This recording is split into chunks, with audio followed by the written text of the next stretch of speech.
Issa. Thank you, Mr. Chairman, and thank you for holding this important hearing. 5 years ago, we began looking at failures in the Gulf and more. In light of Hurricane Katrina, we knew that this was a sensitive area and one that would struggle for years to come, and one that was vulnerable to failures by the federal government in just an area or two. And whether it's the levees that failed to protect the people of New Orleans, or the plan approved by Mineral Management Service that failed to even consider the possibility that oil could come ashore in a disaster of this size, we, the federal government, have failed. Every day, every American hears somewhere, it seems, that a chain is only as strong as its weakest link. There were two weak links that led to this disaster: British Petroleum acting irresponsibly, failing to maintain safety standards well established in the industry, failing to maintain their own safety standards, and being in too big a hurry to cut corners, cut cost, ultimately leading to the loss of life and the loss of billions of dollars to the American people around the Gulf and beyond. But there was another weak link, a well-noted weak link, one that this committee has been pursuing change for almost 6 years now from Mineral Management Service, an organization that has checks and balances that mean nothing. Years ago, we discovered that when a contract was signed, person after person after person was required to initial it. They initialed it and nothing else. They did not read it, they did not verify, they did not ask any questions. That kind of absence does not just go to the engineers that are hard to recruit, it goes to the very top of the organization and has under multiple administrations. In fact, problems in our first set of hearings go all the way back to the Clinton administration. But let us make it very clear, those problems were well known during the entire Bush administration, and for those 8 years, change did not occur. Sadly, Mr. Secretary, during the year and a half of your administration, change did not occur. I know that it seems like a very little bit of time, but if in fact the 20 or so findings that have occurred by your own IGs and GAO had been put together with the work of this committee sooner and the urgency put onto it, I believe this could have been prevented.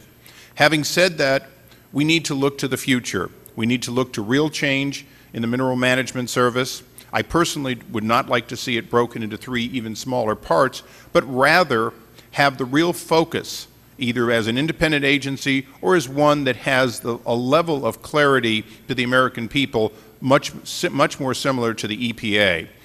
We need to have that. We need to have the American people understand that the proper revenue that has not come to the American people is a factor. The proper controls and safeguards are a factor. Chairman Waxman, Mr. Kucinich, and Mr. Towns, and the rest of us have all seen hearings, but we haven't seen the amount of hearings that we should have had, and we haven't had the follow-up by previous administrations or to date by your administration.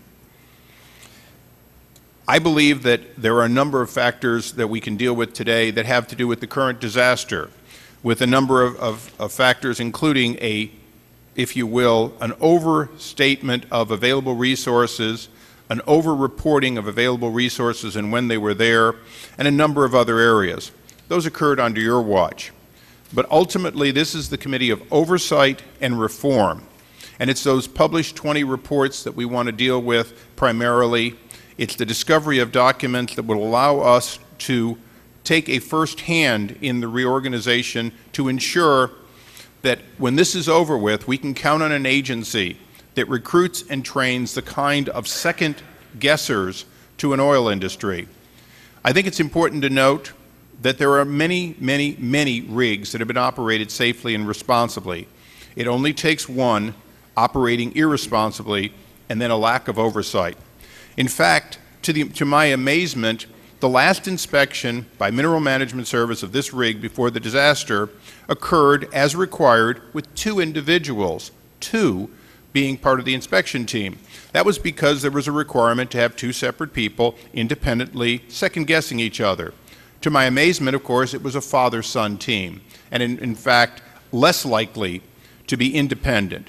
This is one of many too cozy relationships at MMS that have to change. This has to be an organization of professionals, not a family practice. The American people want us to take care of a number of items, but they want us to go further. I will note today that 4 other major oil companies have announced an investment and the construction of a very large dome designed to work in the Gulf, certainly on our part of the Gulf, but perhaps in Brazil and other areas if a similar event happens. This kind of proactive thinking is important, and in fact, Mr. Secretary, to the extent that you've been involved in it, either by urging or demanding, I'd like to personally applaud you. I believe that when we look at the blow-off preventers, next generation, something that's been needed since 2003, and we look at the recovery and response assets, not just for this event, but for any event, for a major shipwreck, a hurricane that destroys a refinery, or even chemical failures, we all have a responsibility to see that we go with a program much more similar to putting a man on the moon than simply business as usual in the Gulf.